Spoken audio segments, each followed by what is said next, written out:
Kalau urusan kerja takut kena pecat. Kalau urusan kerja takut mutasi.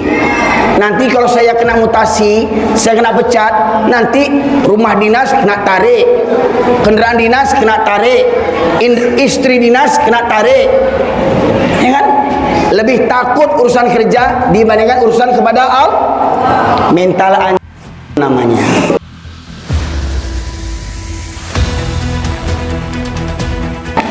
Sidang jamaah Masjid Baitul Maqdis Komplek Perumahan CHC yang dirahmati oleh Allah. Bersyukur kita kepada Allah Subhanahu wa taala di atas kelimpahan rahmat dan karunia yang selalu menganugerahkan kepada kita hingga pada malam hari ini kita dapat melaksanakan majlis ilmu untuk mengulang-ulang kaji kita seperti mana kata pepatah, tajam pisau karena diasah, lancar kaji karena diulang. Kalau kaji, kalau ilmu tidak sering diulang-ulang, tidak diamalkan, maka ilmu itu akan hilang. Ibarat pisau, pisau kalau tidak sering-sering diasah, maka pisau itu menjadi berkarat dan tumpul. Begitu pula akal kita, begitu pula ilmu kita. Kalau akal tidak sering-sering diasah, maka akal itu tumpul. Hingga akhirnya apa? Dulu kita tahu, sekarang tak mau tahu. Ya. Nah, Pak Yusril oleh Allah, maka menuntut ilmu adalah kewajiban bagi setiap kaum muslimin dan muslimat. Salawat dan salam kita aturkan kepada junjungan kita Nabi besar Muhammad sallallahu alaihi wasallam yang dengan diutusnya beliau menjadi rahmat bagi seluruh sekalian alam. Bapak sekalian, mungkin selama ini Bapak Ibu sebagian ada yang pernah melihat ceramah saya di YouTube. Ketahuilah bahwa sesungguhnya saya tidak punya channel YouTube pribadi. Kebanyakan ceramah-ceramah saya direkam oleh YouTuber, diantaranya beliau yang hadir bersama saya dari Pekanbaru, ya, Ustadz Didi. Biasanya beliau ini bersama teman-temannya kalau saya datang ke Pekanbaru itu mungkin sampai 5-6 orang. Kadang satu orang kameranya, handphonenya 2-3. Ya. Alhamdulillah sejak setahun yang lalu, 1,5 tahun yang lalu saya buat safari dakwah sebulan sekali ke Pekanbaru. Alhamdulillah sambutan baik daripada jamaah. Kemudian pada jemaah sekalian, saya pribadi sebagai nama yang telah disebutkan tadi, nama saya Zulherwin Zakir Tanjung. Zakir nama ayah saya, Tanjung nama suku saya. Saya lahir besar di Medan, tepatnya di Kota Masum, Kota Medan, sekitar 1 km dari Masjid Raya Kota Medan. Kemudian saya melanjutkan pesantren di Sipiro, Tapanuli Selatan. Jadi au isau bahasa alak kita sotik-sotik saja, ya. Pak. Kemudian saya melanjutkan sekolah di pesantren di Solo sekitar 7 tahun. Dan berdakwah setelah tamat pesantren, berdakwah di Cilacap, di Mandeling Natal, tepatnya di Kecamatan Natal. Ya, sampai ke Aceh Kuala Simpang, tempat yang banjir sekarang ini, sampai ke Malaysia, 7 tahun di Malaysia. Kemudian pulang ke Medan. Setelah gempa 2009, saya pindah dari Medan ke kota Pariaman, tempat kelahiran kedua orang tua saya. Baik sekalian, rahmatullahi Allah. Pada kesempatan kali ini, amanah dari pengurus dan panitia agar saya mengupas tentang hikmah di balik Isra dan Mi'raj.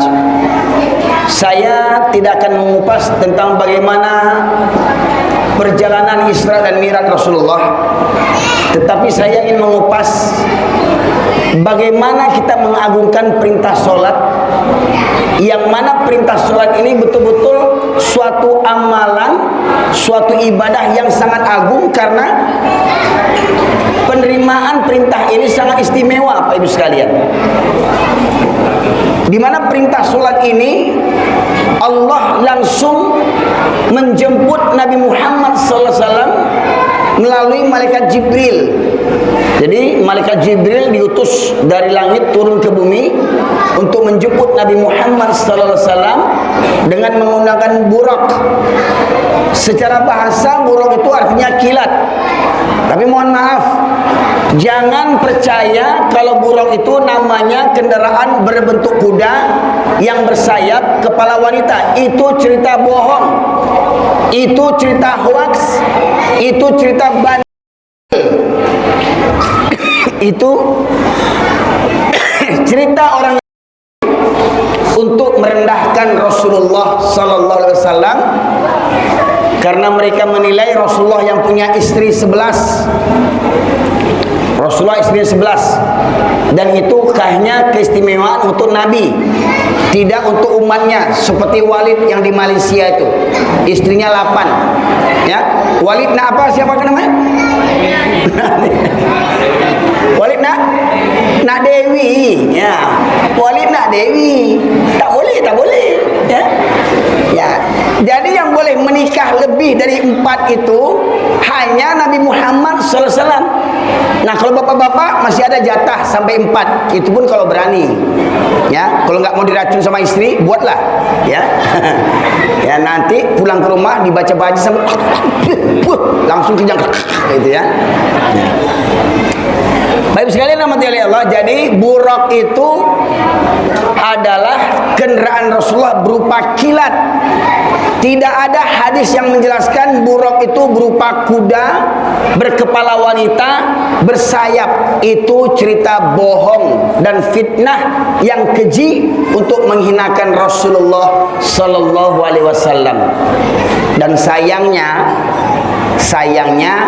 itu menjadi maskot kota di tempat tinggal saya hari ini, yang setiap tahunnya diperingati dengan katanya peringatan Tabui di Pariaman, Piaman kotonyo langang, Batabui makonyo rami. Ya, itu sebenarnya tidak pantas untuk dijadikan maskot. Karena apa? Itu penghinaan kepada Rasulullah sallallahu alaihi wasallam. Kemudian Bapak sekalian, Nabi Muhammad SAW langsung dipertemukan kepada Allah walaupun tidak berjumpa langsung, karena ya pertemuan kepada Allah nanti hanya di hari akhirat. Ya, tidak ada seorang nabi pun yang langsung melihat wajahnya Allah. Dan itu merupakan suatu hadiah yang teristimewa ketika seorang hamba memasuki surganya Allah dan Allah menawarkan, maukah kalian mendapatkan nikmat yang lebih besar lagi daripada nikmat surga? Sampai hamba Allah menjawab, nikmat apa lagi sementara nikmat surga itu adalah nikmat yang terindah bagi kami. Apa kata Allah? Tidakkah kalian ingin melihat wajahku, kata Allah. Kira-kira Pak Ibu, rindu nak melihat wajah Allah? Rindu nak? Anak gadis saja nengok ya binatang Korea aja rindunya bukan main. Binatang Korea, ini tunggu-tunggu datangnya binatang Korea tuh ya. Sampai anak-anak sudah keranjingan binatang-binatang Korea, anak-anak gadis kita hari ini ya. Sampai makanan-makanan pun makanan Korea, tak Kashimura, ini iki isoku ya. Nah, sakukurata, macam-macam ya. Baik bisa lihat. Baik. Nah, di kesempatan kali ini saya ingin mengambil hikmah dari peringatan Isra Mi'raj dari tahun ke tahun. Apa manfaat ilmu yang kita dapatkan?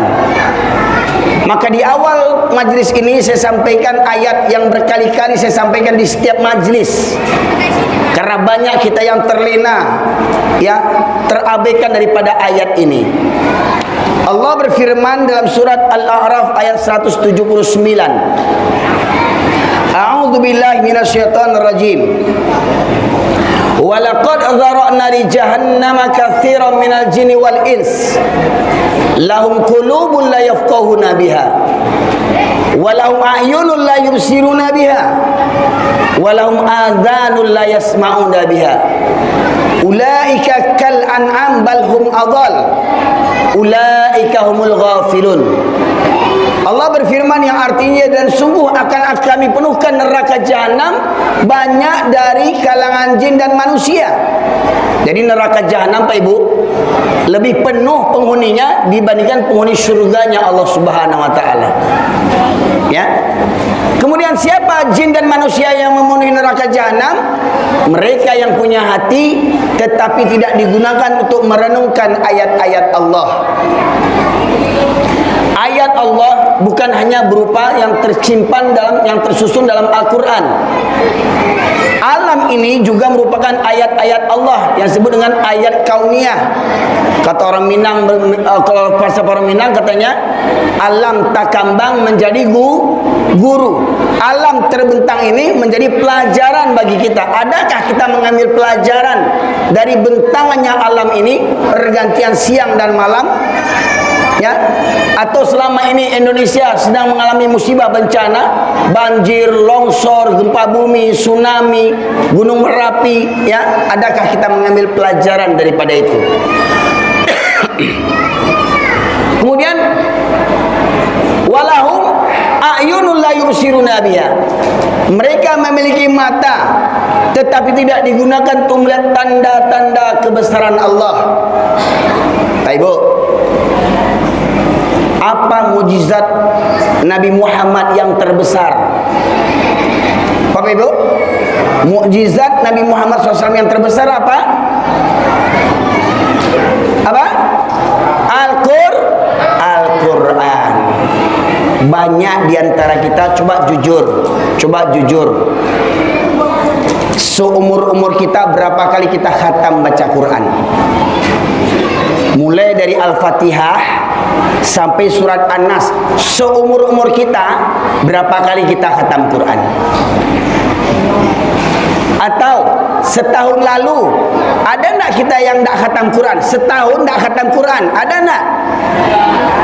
Jujur saja jawab diri sendiri. Bayangkan mengaku beriman kepada Al-Quran tetapi membacanya malas. Ya, itu menunjukkan iman kita diragukan. Jadi ingat, kita ini dah mau memasuki Ramadan.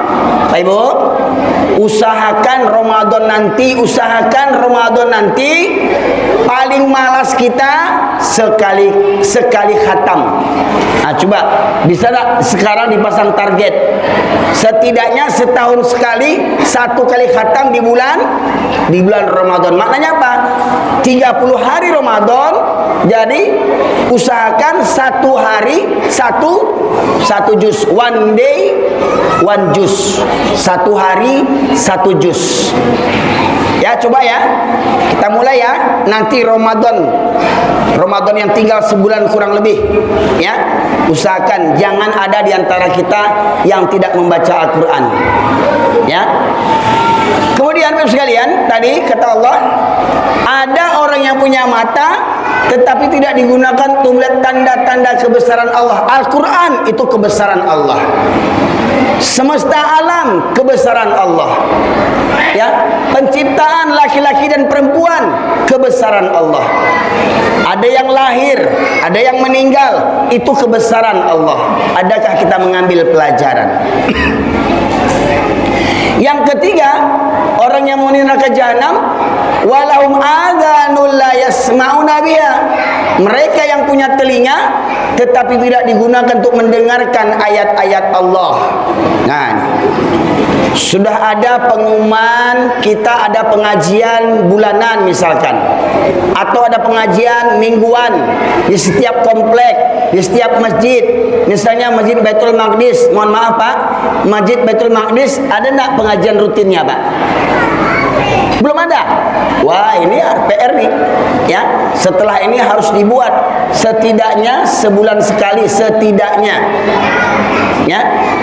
Separah-parahnya sebulan sekali buat pengajian rutin, ya. Kenapa kok tidak ada pengajian rutin, ya? Nanti kita bahas apa penyebabnya, ya. Dalam sebuah masjid tidak diadakan pengajian rutin karena apa? Karena mungkin warganya tidak meminati pengajian. Kenapa? Sibuk mencari hepeng, ya, sampai gepeng-gepeng, ya. Karena terpedaya dengan pepatah orang halang kita, hepeng na mengatur nagaraon, ya. Itu budaya orang yang bisa lihat. Ya, jadi orang yang punya telinga tetapi tidak digunakan untuk mendengarkan ayat-ayat Allah, malas mendengarkan pengajian, malas mendengarkan nasihat, malas mendengarkan bacaan Al-Quran. Ya, kemudian mereka ini kata Allah yang tadi punya hati tidak takut kepada Allah, punya hati tidak ada rasa cinta kepada Allah, punya mata tidak melihat pelajaran dari alam yang terjadi di tengah kehidupan alam ini, punya telinga tidak mau mendengarkan nasihat. Bahkan nih, mohon maaf ini, sekarang hadir kita mendengarkan nasihat, tetapi ada di antara kita yang masuk telinga kanan, kalau keluar telinga kiri masih lumayan, ada lewat, ini enggak, masuk telinga kanan, keluar lagi dari kanan, tungkian kata orang Medan, betungki telinganya itu, enggak tembus, kaji itu enggak tembus, muntah lagi kaji itu, mental. Ya. Orang yang begini kata Allah, ulaika kal an'am bal hum adall. Ada di pesantren, di Al-Quran ada nama surat Al-An'am, surat yang ke-6. Artinya apa itu? Adek? Binatang ternak. Jadi kalau ada manusia punya hati, punya mata, punya telinga, mendengar azan, Allahu Akbar, Allahu Akbar, hayya 'alas salat, as-salatu khairum minan naum. Tak banyak yang datang, mohon maaf nih, tak banyak yang datang ketika azan berkumandang. Ya, mereka seperti binatang ternak, bahkan lebih sesat daripada binatang lagi. Ibu, kenapa demikian Ustaz? Kenapa kalau orang tidak mendengarkan azan lebih buruk daripada binatang? Kenapa ibu sekalian rahmati Allah? Mari kita simak beberapa ayat dan hadis Rasulullah. Ibu, sepakat nak kita solat hukumnya wajib? Sepakat tidak? Berapa kali sehari semalam? Kalau nak salah tadi ada nasyidnya ya? Ada tadi tentang jumlah rakaat solat ya? Ya. Sejak kecil kita diajar solat sehari semalam 5 waktu. Kalau anak kecil nih yang datang-datang ini, yang solat maghrib solat, isya tidak, hari ini solat, besok tidak, wajar, masih anak kecil, akalnya belum sempurna. Pertanyaannya, kalau ada bapak anak kecil ini, kalau ada bapak-bapak, suami-suami, pemuda remaja, ya, yang sholatnya malah bolong-bolong, lebih buruk daripada akal anak-anak ini. Jadi kalau ada orang Islam, Pak, kalau ada orang Islam 7 keturunan, entah kalau ada orang Islam yang baru masuk Islam, mohon maaf ini yang datang ada yang baru masuk Islam, ada Pak? Enggak? Islam 7 keturunan. Kalau masih ada orang Islam 7 keturunan, sholat kapan maunya, sholat seminggu sekali, di mata Allah mereka ini punya hati tapi mati, punya mata tapi buta, punya telinga tapi tuli. Khatamallahu ala qulubihim wa ala sam'ihim wa ala absarihim ghishawatu wa lahum adzabun azim. Mereka seperti binatang ternak, bahkan lebih sesat daripada binatang lagi. Jadi kalau ada orang Islam sholat seminggu sekali, binatang, ya. Kalau ada para ayah, para suami sholat seminggu sekali, ayah binatang, suami binatang. Begitu pula istri, ada istri yang sholat kenaan libur, ya, batang masa haid 4 hari ditambah 40 hari. Istri binatang itu misalnya, udah dikasih libur menambah, Ya, enak ibu-ibu ada liburnya, kami laki-laki nggak ada liburnya, non-stop. Ya, lembur. Ini udah libur 7 hari nambah sampai sebulan. Ya, ingat ibu-ibu, yang puasanya kemarin masih bolong-bolong, selesaikan. Sebentar lagi Ramadan nih. Ya, jangan sampai datang Ramadan setahun lebih ya, puasa belum diganti juga lagi nih adik-adik gadis. Ya, anak-anak gadis nih yang halangan puasa kemarin, segera diganti puasanya. Ya, Bapak Ibu sekalian, kita sepakat sholat hukumnya wajib. Contoh ibu, kalau ada orang sakit yang tidak bisa kena air, ya boleh tidak tinggal sholat? Orang sakit tidak bisa kena air, pantang kena air. Kalau dia kena air makin bertambah penyakitnya. Boleh tidak tinggal sholat? Gimana dia mau berwudu? Tayamum. Sudah tayamum dia tidak sanggup sholat berdiri. Gimana? Duduk nggak sanggup juga. Gimana lagi? Tidur. Kalau tidur ngorok lah dia. Berbaring. Umpama nih, saya sakit nih, terbaring di tempat tidur, bahkan kena stroke, nggak bisa mengangkat tangan. Ya, gimana mau sholat? Dengan isyarat mata, walau dengan mata yang bergerak. Allahu Akbar, tetap wajib sholat. Sepakat? Pertanyaannya, pengantin laki, pengantin perempuan waktu pesta banyak ada nikah, ada yang sholat enggak? Kalau ada, berapa banyak yang sholat pengantin laki, pengantin perempuan? Jujur, berapa banyak pengantin laki, pengantin perempuan yang sholat waktu pesta pernikahan? Banyak yang tak sholat. Pengantin namanya itu. Loh, bukan kata saya Pak, bukan kata saya, ini kata Allah. Ya, ada Dinda, ada Quran terjemahan tidak di masjid ini? Atau adik-adik yang pesantren ada bawa handphone, ada handphone Android, nggak bawa pesantren? Ada yang pegang handphone? Ini mohon maaf Ibu sekalian, sengaja saya minta Quran dibacakan supaya jangan ada salah paham. Banyak orang komentar di YouTube, Ustadz Erwin ini ceramahnya keras sekali, ceramahnya menghina orang, ceramahnya menyebut nama-nama binatang. Itu bukan dari saya. Ya, coba Pak Ibu sekalian yang yang punya handphone, buka handphonenya, cari Quran surat Al-A'raf ayat 179. Ya, silakan cari Pak Ibu, gunakan handphonenya agar handphonenya menjadi jalan menuju ke surga. Jangan buat TikTok aja handphone itu ibu-ibu. Ini kadang ibu-ibu sebentar-bentar buat TikTok, sebentar-bentar buat TikTok. Ya, ketemu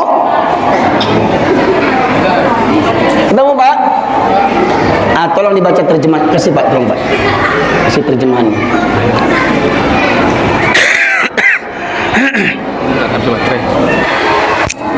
Dan kubur terjadi istirahat berjam-jam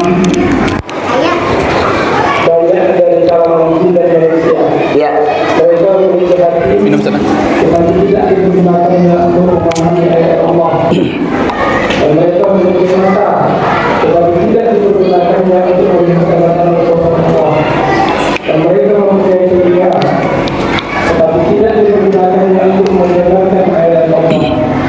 Mereka seperti hewan ternak, bahkan lebih sesat lagi.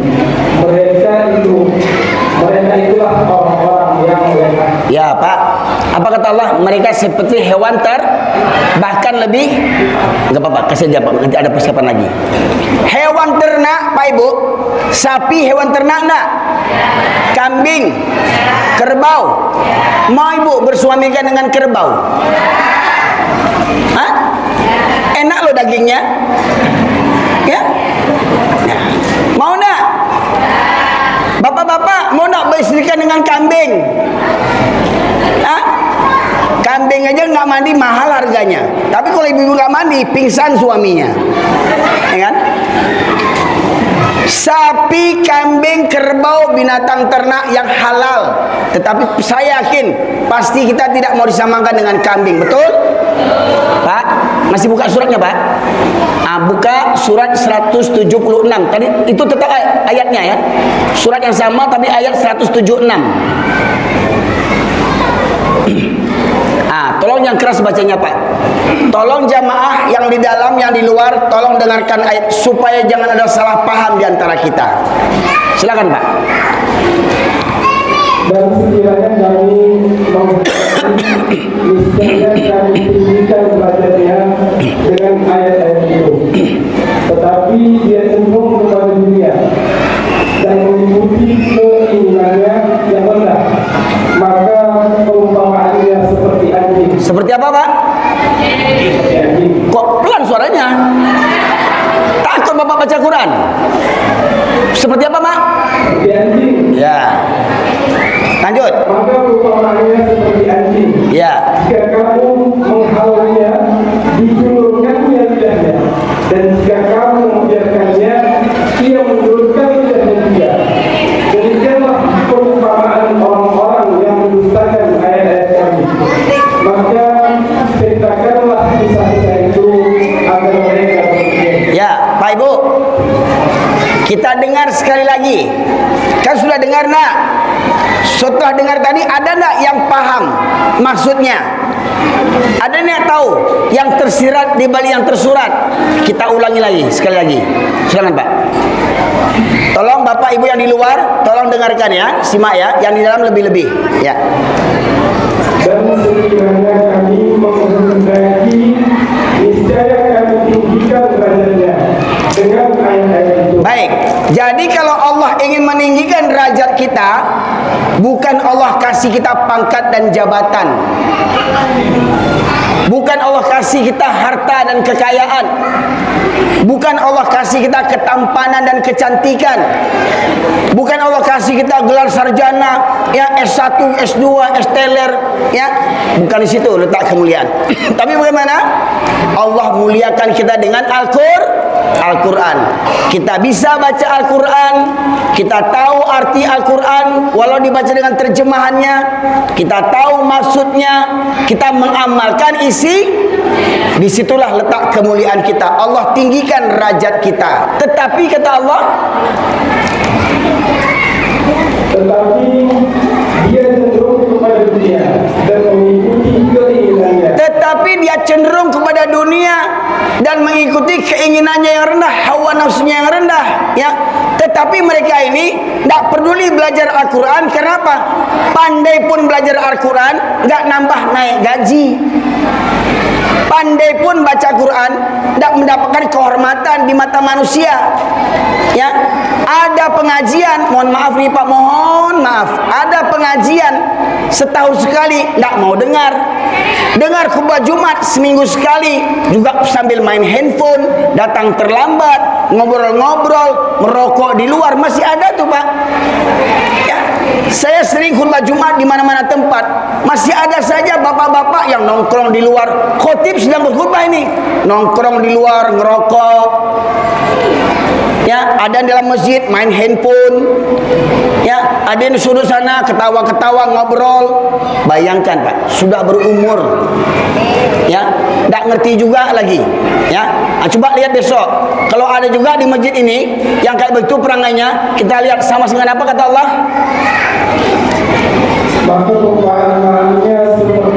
Maka perumpamannya seperti anjing. Jadi kalau ada orang Islam sholat, hari Jumat sholat, hari Sabtu libur, anjing itu. Itu Pak, makanya saya suruh baca terjemahnya tadi. Kata anjing tadi bukan dari saya Pak. Ada jamaah saya di Bukit Tinggi, saya suruh baca terjemah nih, apa katanya? Maka perumpamannya seperti wawaw. Langsung dirubahnya kalimatnya. Saya tanya, Pak, yang tertulis apa Pak? Anjing Ustaz. Bako baca wawaw. Kasabana Ustaz. Tersinggung orang beko ya. Nah, yang tersinggung itu kalau memang perangannya begitu. Ya, mudah-mudahan sadar selama ini dia jadi anjing. Enggak usah juga, tunggulah anjing mati sampai jadi anjing Pak Ibu sekalian. Ya, umur dah 30, 40, sholat kapan maunya juga, sama dengan anjing itu. Lebih utama urusan kerja, ke ladang sawit, sanggup ke ladang sawit, nek onda buat jalan berlubang-lubang, duduk ke masjid jalan enak, nggak sanggup berangkat, anjing itu.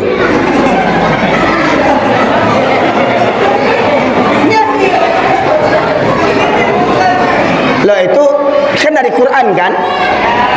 Bukan saya, makanya jangan salah paham Pak. Kasar haji saya Pak. Kasar ya. Loh itu kan dari Quran. Cuma saya ingin menjelaskan yang dimaksud itu seperti apa. Kalau ada orang sudah tahu sholat perintahnya wajib, ya, tetapi sengaja dia meninggalkan sholat. Sudah jelas tadi ibu bilang orang sakit aja wajib sholat. Tidak sanggup berwudu boleh tayamum. Tidak sanggup berdiri boleh duduk. Tidak sanggup duduk boleh berbaring. Berbaring nggak bisa mengangkat tangan boleh dengan isyarat. Jadi kalau ada pengantin laki, pengantin perempuan, waktu diduduk di pelaminan tak sholat, namanya pengantin apa? Pengantin bapak tadi itu. Apa guna cantik kalau mental? Apa guna gagah kalau mental anjing? Apa guna sarjana S1, S2, S-teler kalau mental anjing? Gara-gara beralek, gara-gara pesta tinggal sholat. Pengantin perempuan sholat. Gimana mau sholat? Gincu ini gimana? Celak ini gimana? Makeup ini gimana? Siapa nyuruh kau begincu? Mau orang Jawa, mau orang Mandailing, mau orang Batak, mau orang Minang, coba belajar agama yang betul. Siapa nyuruh kau begincu? Karena gincu tinggal sholatmu, penting pula gincu daripada sholat lagi. Anjing itu. Tuh kata Allah tadi Pak, betul tak Pak? Betul katanya itu Pak. Ya.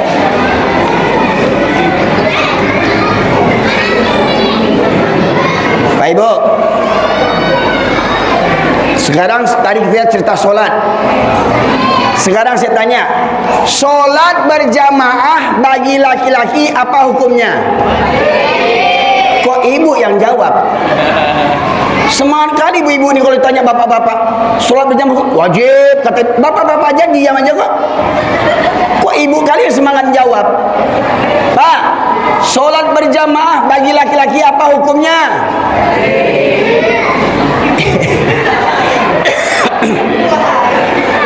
Kalau di sini ada orang Minang, banyak orang Minang sini Pak. Orang Minang punya pepatah, adat bersenikan syarak. Syarak bersenikan kitabullah. Syarak mengata, adat memak. Apa kata syarak tentang hukum sholat berjamaah bagi laki-laki? Syarak mengatur surah Al-Baqarah ayat 43. Wa aqimus salata wa atuz zakata warka'u ma'ar raki'in. Dirikanlah sholat, hukumnya tunaikanlah zakat, hukumnya rukulah bersama orang-orang yang ruku. Maksudnya rukulah bersama orang-orang yang ruku. Kapan orang Islam ruku? Waktu rukulah bersama orang-orang yang ruku. Berapa yang ruku? Banyak. Maknanya apa? Rukulah bersama orang-orang yang ruku. Kalau sekiranya sholat berjamaah hukumnya tidak wajib, cukuplah dengan perintah yang pertama, wa aqimus sholah. Dirikanlah sholat, cukup. Mau berjamaah, mau tidak, yang penting sholat. Betul? Itu kalau cukup dengan perintah sholat saja. Tetapi ada perintah yang ketiga tadi, warka'u ma'arrokin, rukulah bersama orang-orang yang Untuk apa Allah ulang lagi perintah sholat? Pak? Tetapi perintah sholat berikutnya berkaitan tentang apa? Tentang sholat berjamaah. Hukumnya wajib bagi para laki-laki. Jadi kalau ada yang mengatakan, oh imam mazhab mengatakan ada yang wajib, ada yang sunnah, ya, ada yang sunnah muakkad. Pertanyaannya, imam mazhab itu nabi bukan? Kalau bukan nabi, imam mazhab itu bisa benar, bisa salah. Tapi kalau nabi, pasti benar. Dan ingat, firman Allah benar tidak? Firman Allah, Bapak Ibu ragu tidak? Zalikal kitabu la raiba fihi hudal lil muttaqin. Kitab Al-Quran itu tidak ada keraguan di dalamnya, petunjuk bagi orang yang tadi Pak Ketua mengatakan hendaknya kita menjadi orang yang bertakwa. Kalau kita ingin menjadi orang bertakwa, jadikan Al-Quran sebagai petunjuk. Dan Al-Quran menyebutkan solat berjamaah bagi para laki-laki hukumnya wajib. Berikutnya Pak, tolong buka Pak surat An-Nisa. Surat An-Nisa surat keempat ayat 102. Nah ini dah gunanya botol ini, ya. Bukan saya mau kehausan, enggak, ya. Kalau cuma air putihnya ngapain banyak-banyak? Entah kok ada teh telur satu ya kan? Nah, ini contohnya Pak. Ketemu Pak? Surat An-Nisa ayat 102.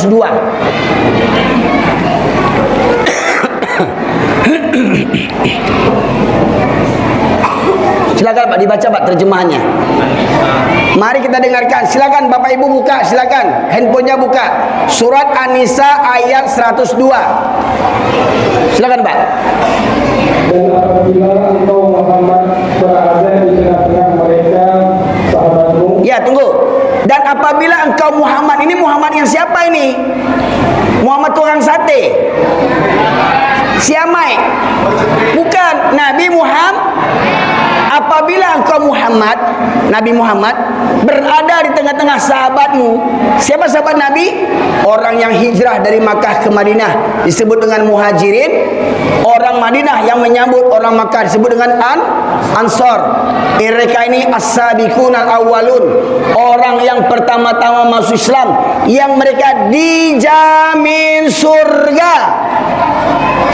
Nabi Muhammad SAW manusia yang pertama masuk surga. Orang yang beriman di zaman Rasulullah, manusia yang dijamin surga. Lantas apa perintah Allah kepada Nabi Muhammad SAW dan para sahabat? Lanjut Pak.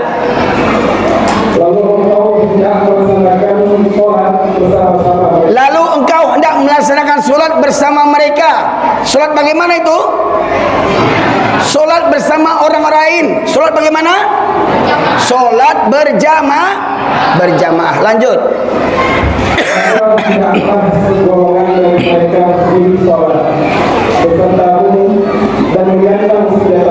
Solat dengan menyandang senjata. Solat di bagaimana kondisinya? Pak, solat berjamaah dengan menyandang senjata. Solat dalam kondisi perang. Pak, solat di medan perang apa taruhannya? Ya, nyawa. Tapi ingat, Allah perintahkan di medan perang sekalipun jangan tinggalkan solat berjamaah walau di medan perang. Tetapi pelaksanaannya tidak sama dengan solat berjamaah dalam kondisi aman. Allah beri petunjuk. Sebab apa? Kalau solat berjamaah di medan perang sama dengan kondisi aman, musuh tidak perlu repot-repot membunuh kita. Tunggu aja waktu solat, bantai semua orang Islam. Betul tak? Tapi Allah maha bijaksana. Allah berikan tuntunan bagaimana tata cara solat berjamaah walau di medan perang. Lanjut Pak. Kemudian apabila mereka yang sholat beserta sujud telah menyempurnakan satu rakaat, terus hendaklah mereka pindah dari belakangmu untuk menghadapi musuh. Pak, begini Pak, contohnya ini imam. Ini makmum saf yang pertama, ini makmum saf yang kedua. Solat di medan perang, Pak. Solat di medan perang pakai baju begini. Pakai baju yang bersih. Boleh jadi solat di medan perang dia tiarap di tanah, kena lumpur, bahkan boleh jadi bajunya kena darah, Pak. Betul nak? Tetap solat dengan pakaian perangnya, Pak. Ya, ketika imam ruku, Allahu Akbar, maka makmum yang saf kedua ikut ruku, Allahu Akbar. Makmum saf yang pertama, makmum saf kedua tetap berdiri siap siaga sembari menyandang senjata, tetap berdiri, tidak ikut ruku. Ini dalam kondisi solat, Pak. Ya, ini dalam kondisi solat. Sami Allah liman hamidah, Rabbana lakal hamd. Tetap berdiri siap siaga. Allahu Akbar, sujud, Allahu Akbar, tetap berdiri siap siaga. Bangkit rakaat yang kedua, Allahu Akbar, Allahu Akbar. Makmum yang tadi mengikuti imam menyelesaikan satu rakaat, mundur ke belakang. Makmum yang tadi di belakang yang siap siaga maju ke depan, bergantian menyempurnakan satu rakaat. Allahu Akbar, ruku, imam berdiri siap siaga, Pak. Makmum yang tadi ikut imam mundur ke belakang, bergantian siap siaga di medan perang, Pak. Pak, di medan perang. Mana berat urusan bapak kerja di ladang, bapak kerja di pabrik dibandingkan di medan perang? Pak, mana yang berat kondisinya? Bapak pergi ke ladang, bapak pergi ke kantor, bapak pergi ke pabrik, ya, bapak panen sawit dibandingkan di medan perang. Di medan perang Nabi yang dijamin masuk surga dengan para sahabat tak dapat keringanan meninggalkan sholat berjamaah. Pertanyaannya, kita ini siapa dibandingkan Nabi? Kita ini siapa dibandingkan Nabi? Pak, jangan sembarangan. Nabi itu bukan sembarang orang. Nabi itu kalau zaman sekarang presidennya presiden, pemimpin umat Islam sedunia. Tapi Nabi sebegitu repotnya, sebegitu berat pekerjaannya, bahkan langsung beliau berangkat ke medan perang, tak pernah meninggalkan sholat berjamaah walau dalam kondisi perang sekalipun. Mohon maaf, Pak, ya. Di komplek ini kan karyawan perkebunan, Pak, ya. Mohon maaf ini. Apakah semuanya berangkat kerja waktu jam kerja? Pakai shift enggak? Pakai shift kan, Pak? Ada yang masuk siang, ada yang masuk malam, ya kan? Ketika waktu zuhur di masjid ini, Allahu Akbar, Allahu Akbar, yang berada di rumah berangkat ke masjid enggak? Yang punya hati berangkat, yang punya mata berangkat, yang punya telinga yang orang tapi yang buta, hatinya mati, peka telinganya, mental binatang, tidak akan datang ke masjid.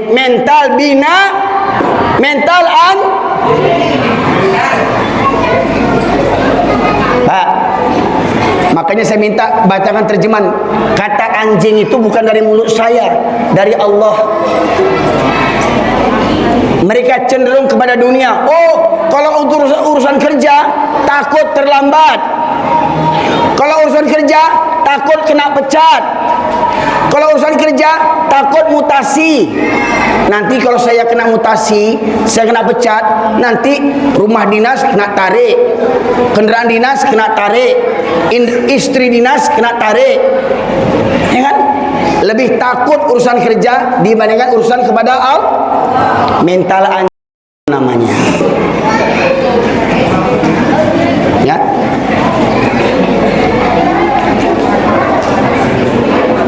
Pak, oh Pak, Nabi di medan perang tidak pernah dapat keringanan meninggalkan sholat berjamaah.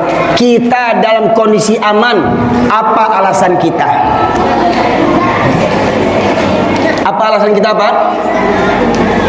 Oh, saya kerja Ingat Pak, orang yang lebih mencintai pekerjaannya dibandingkan dengan sholatnya, pada hakikatnya mereka tak bertuhankan kepada Allah.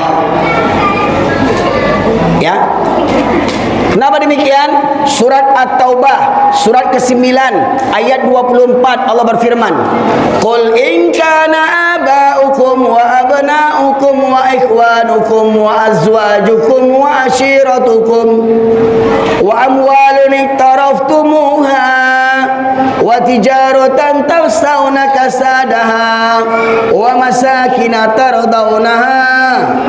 8 perkara jika bapak-bapak atau orang tuamu, anak-anakmu, saudara kakak beradikmu, istri maupun suamimu, harta kekayaan yang kamu kumpulkan, perniagaan, pekerjaan yang kamu khawatirkan kerugiannya, rumah tempat tinggal yang kamu cintai, ya, sanak famili, apabila semua itu lebih engkau cintai daripada Allah dan Rasul serta berjihad di jalannya, maka tunggulah sampai Allah mendatangkan keputusan dan azabnya.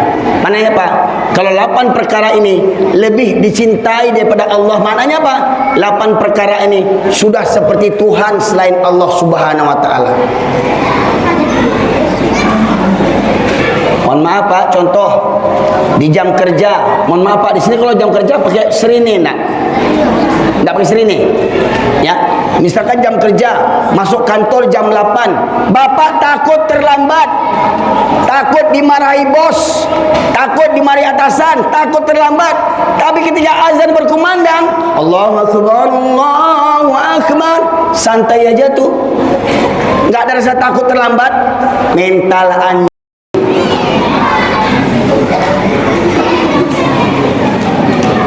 Orang Medan sanggup merantau kemari, orang Jawa sanggup merantau kemari, orang Pekanbaru dinas kemari, sudah di mari ke masjid nggak sanggup.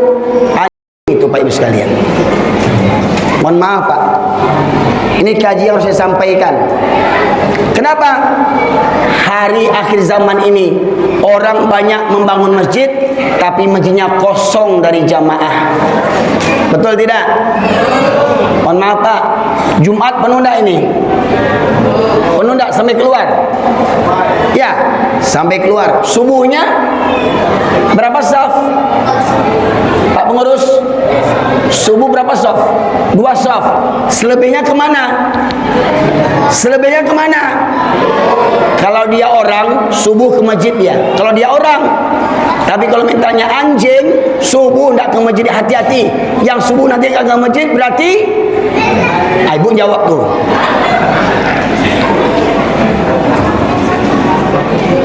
Pak, buka Quran Pak, bukan kata saya. Pak, buka Quran, bukan kata saya. Ya. Jadi mohon maaf Pak ya.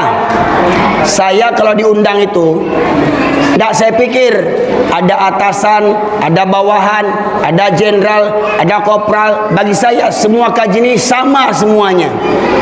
Tidak ada beda komandan dengan atasan. Oh, nanti kalau kajiannya kasar nggak diundang lagi. Nanti kalau nggak diundang di mana dapat amplop. Pak, saya ceramah kemana-mana, dikasih pengurus amplop, saya campakkan amplop itu semuanya Pak. Betul. Hah?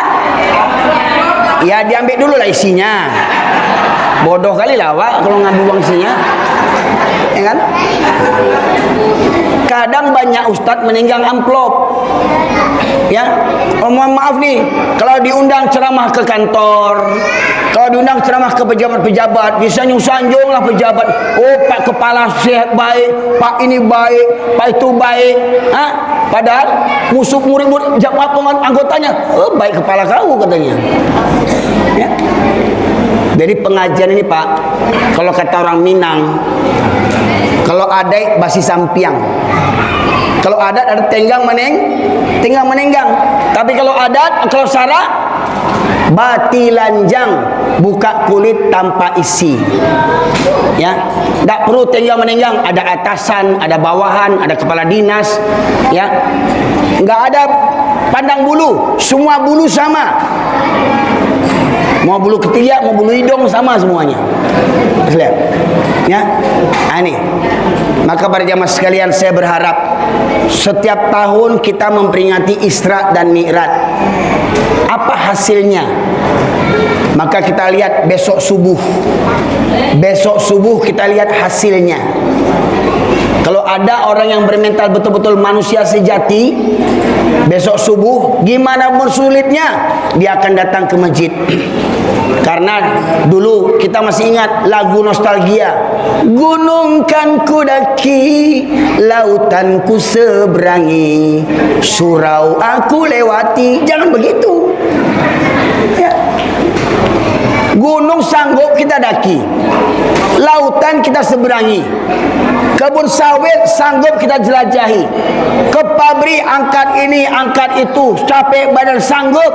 Solat ke masjid nggak sanggup, solat ke masjid nggak sanggup, itu berarti sama dengan atu anak ni jauh anjing kita anak ni. Berarti subuh besok tengok mana orang mana anjing. Subuh besok tengok mana orang mana anjing. Yang nggak datang berarti kamu yang jawab dia. Ya, yang orang walaupun nyawa taruhannya, apa sumpah kita kepada Allah? Inna solati wa nusuki wa mahyaya wa mamati lillahi rabbil alamin. Solatku, ibadahku, hidup dan matiku hanya untuk Allah. Hidup matiku bukan untuk pekerjaan. Hidup matiku bukan untuk pangkat dan jabatan. Hidup matiku bukan untuk anak dan istri. Hidup mati istri bukan untuk suami dan anak. Hidup anak bukan untuk orang tua. Hidup orang tua bukan untuk anak. Hidup kita untuk Allah. Ketika ada meninggal dunia, apa yang kita baca? Inna lillahi wa inna ilaihi rajiun. Sesungguhnya kita ini milik Allah dan akan kembali kepada Allah. Ya. Jadi semua kita apa? Atasan, bawahan, semuanya pastikan mati. Dan ingat, setelah mati kita dibangkitkan dan dihadapkan kepada Allah untuk dimintai pertanggungjawaban. Ya. Kadang manusia lebih takut dengan atasan dibandingkan kepada Allah Subhanahu wa taala. Ya. Hingga kadang perintah atasan yang zalim, perintah atasan yang menyalahi kita laksanakan karena apa? Takut kena pecat. Takut anak istri tidak makan. Hingga akhirnya apa? Menghalalkan yang haram. Nah, ayo sekalian, inilah inti daripada kajian Isra Mi'raj kita ini. Kalau benarlah solat kita, maka kata Allah, inna solata tanha anil fahsyai wal munkar. Solat yang benar itu bukan yang tambahnya khusyuk. Oh, kalau solat depan orang nggak tanggung.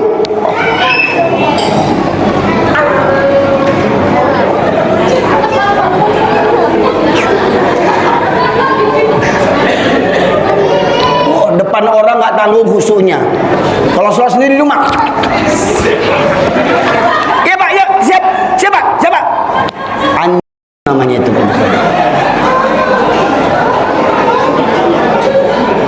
Jadi solat yang benar itu mencegah dirinya daripada perbuatan keji dan korupsi, keji, menekan bawahan, keji, menipu atasan, keji, curang, tidak berlaku adil, membuat laporan fiktif, keji, fitnah, keji, sikut menyikut demi merebutkan jabatan.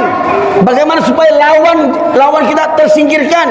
Bagaimana supaya kita naik pangkat dengan cara menjilek, ya, demi dapat pangkat dan jabatan. Mental namanya itu. solatnya takkan bawa arti, tak berguna solatnya. Ya, fawailul lil musallin, neraka wil, celakalah bagi orang yang alladzina hum an salatihim yang mereka lalai daripada solatnya, alladzina hum yuraun, yang mereka solat karena Semoga kita hadir malam ini hanya karena mencari ridha Allah, bukan karena mencari pujian manusia, bukan untuk mencari keuntungan dunia yang hina. Semata kita hadir untuk mencari ridha Allah Subhanahu wa ta'ala. Semoga Allah ampunkan dosa-dosa kita, semoga Allah terima segala amal ibadah kita, semoga iman dan takwa ini senantiasa terpatri dalam kolbu kita sampai akhir hayat kita. Semoga kedatangan kita ke masjid ini didoakan oleh para malaikat, malaikat rahmat yang membentangkan sayapnya, yang mendoakan untuk kebaikan semua kita, semua yang hadir, baik atasan maupun bawahan, baik yang gajinya besar maupun gajinya yang rendah, baik golongan 1, golongan 2, kaya, miskin, tua, muda, Medan, Padang, Jawa, Batak, semuanya kita dirahmati oleh Allah Subhanahu wa ta'ala. Semoga dengan keberadaan Masjid Baitul Maqdis ini bisa membawa berkah bagi perkebunan ini. Ingat Pak, banjir yang terjadi di Aceh, banjir yang terjadi di Sumatera Barat, banjir yang terjadi di Sibolga, kebanyakan rata-rata karena apa? Karena mengubah posisi tanah hutan menjadi perkebunan sawit. Hati-hati, semoga musibah bencana tidak melanda tempat kita ini. Semoga Allah jauhkan musibah bencana. Semoga hujan dan bumi memberikan keberkahan untuk kehidupan kita semuanya, untuk bermanfaat dan kehidupan kita. Semoga daerah tempat kita bekerja, tempat Bapak Ibu tinggal ini diridhai Allah menjadi daerah yang baldatun thayyibatun warabun ghafur, ya, negeri tempat yang diridhai, yang aman, yang diberkahi dan diridhai oleh Allah Subhanahu wa ta'ala. Semoga kiranya kajian ini membawa perubahan kepada kita untuk besok lebih baik daripada hari ini. Semoga besok Allah bukakan pintu hidayah, hari ini Allah bukakan pintu hidayah, agar kita berazam menanamkan dalam niat, mulai besok aku akan menjadi manusia sejati. Aku akan singkirkan mental-mental binatang dalam diriku untuk senantiasa tunduk menyaut panggilan Allah Subhanahu wa ta'ala. Semoga besok subuh jamaah kita bisa seramai jamaah yang hadir pada kesempatan kali ini, ya. Setidaknya kalau biasanya 1-2 soft, semoga besok bisa penuh soft ini. Apalagi masjid kita tidak besar-besar kalinya kan Pak, ya. Mudah-mudahan ya penuh saja soft yang dalam ini, alhamdulillah. Dan semoga yang hadir ini semuanya betul-betul manusia sejati yang dijauhkan Allah daripada mental-mental kebinatangan. Dan ingat, hanya dengan mendengarkan kajilah akan memuliakan diri kita di mata Allah Subhanahu wa ta'ala. Demikian saja Bapak Ibu sekalian. Mohon maaf atas segala kekhilafan dan kesalahan. Terima kasih atas segala kekurangan. Kebenaran hanya datang dari Allah semata. Kalau ada kesalahan khilaf, itu dari saya pribadi. Kepada Allah saya mohon ampun, kepada Bapak Ibu sekalian saya memberi maaf. Mari kita akhiri majlis kita dengan memanjatkan doa kepada Allah Subhanahu wa ta'ala. Semoga dari doa-doa kita ini, kalaupun tidak semuanya dikabulkan oleh Allah karena banyaknya dosa maksiat kita, semoga di antara kita ini ada orang-orang yang soleh, ada orang yang bertakwa, yang Allah jawab doa mereka. Mari kita nabda bi al-Fatihah. A'udzubillahi minasyaitonir rajim. Bismillahirrahmanirrahim. Alhamdulillahirabbil alamin. Arrahmanir rahim. Maliki yaumiddin. Iyyaka na'budu wa iyyaka nasta'in. Ihdinas siratal mustaqim. Siratal ladzina an'amta 'alaihim ghairil maghdubi 'alaihim waladdallin. Amin. Allahumma inna nas'aluka bi rahmatika ya Allah. Allahumma shalli wa sallim ala nabiyyina Muhammad wa ala alihi wa sahbihi ajma'in. Rabbana zalamna anfusana wa illam taghfir lana wa tarhamna lanakunanna minal khasirin. Rabbana la tuzigh qulubana ba'da idh hadaitana wa hab lana min ladunka rahmah innaka antal wahhab. Rabbana ighfir lana wa liwalidayna warhamhuma kama rabbayana shaghira. Rabbana hab lana min azwajina wa dhurriyyatina qurrata ayun waj'alna lil muttaqina imama. Ya Allah, ya Rahman, ya Rahim, pada malam hari ini ya Allah, kami menghidupkan syiar-syiar agamamu ya Allah. Muliakanlah kami dengan iman dan hidayah darimu ya Allah. Ampunkan dosa kami, terimalah segala amal ibadah kami, terimalah pintu taubat bagi kami ya Allah, dan cabutlah nyawa kami dalam husnul khatimah. Ya Rahman, ya Rahim, jauhkanlah negeri kami daripada musibah dan bencana ya Allah. Ridholah pekerjaan yang kami tekuni ya Allah. Berikanlah rezeki yang halal, berkah, hingga memberikan manfaat bagi keluarga kami ya Allah. Ya Rahman, ya Rahim, seluruh karyawan di PT ini ya Allah, seluruh penghuni di komplek ini ya Allah, berikanlah limpahan rahmat dan karuniamu ya Allah. Jauhkanlah musibah bencana daripada komplek ini, tempat perkebunan ini ya Allah. Anugerahkanlah penghuninya orang-orang yang beriman dan bertakwa. Selamatkan generasi muda kami ya Allah, selamatkan anak keturunan kami ya Allah. Anugerahkan kepada kami keluarga yang sakinah mawaddah warahmah ya Allah. Ridhoilah pekerjaan kami ini, ridhoilah rasa kepenatan kami ini, ridhoilah segala kebaikan yang kami lakukan, dan jadikan itu sebagai amal ibadah menuju kematian kami menghadapmu ya Allah. Ya Rahman, ya Rahim, ya mujibas sailin, Rabbana atina fid dunya hasanah wa fil akhirati hasanah wa qina adzabannar. Subhana rabbika rabbil izzati amma yasifun, wassalamun alal mursalin, walhamdulillah rabbil alamin. Assalamualaikum warahmatullahi wabarakatuh.